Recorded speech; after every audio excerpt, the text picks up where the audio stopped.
Please watch Welcome to Cues for You and Straight Feet before this lesson. This lesson is ankles hip distance. Let's experience the same motion with our ankles, different widths from each other. Step your big toes together until they touch, but keep the outer edges of your feet straight. Rotate your pelvis into a halfway forward fold. Stay for a few breaths. Observe how your buttocks, thighs, ankles, and feet feel.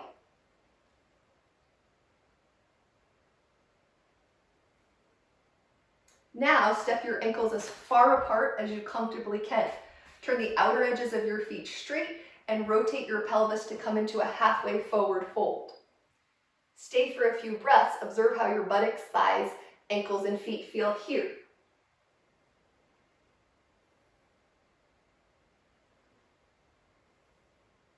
In each motion, you likely felt different sensations because you changed the width of your ankles. Those were two extremes, but every time the width of your ankle shifts, even slightly, you use different muscle patterns from your feet to your hips. The front of your pelvis has 3 bones that you want to discover and get to know. Your pubic bone on the bottom front, and 2 ASIS bones, one on each side of the top front of your pelvis. Those top 2 ASIS bones are your hip distance apart. So your hip distance is unique to the bones of your pelvis.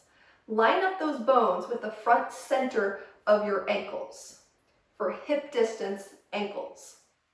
There are always exceptions to the rule, but a lot of people in modern culture sit, stand, and walk with their ankles closer than hip distance apart.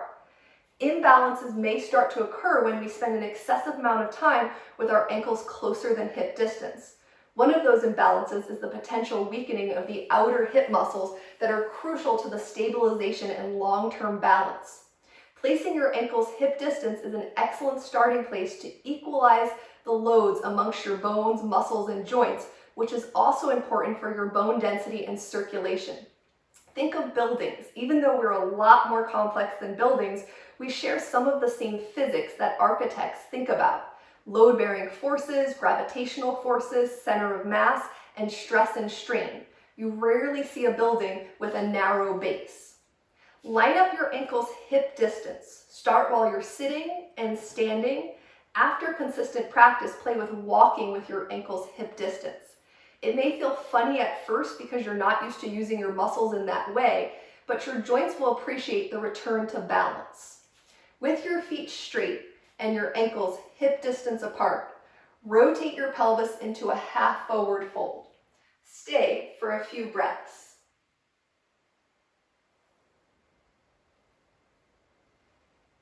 Thank you for moving with me.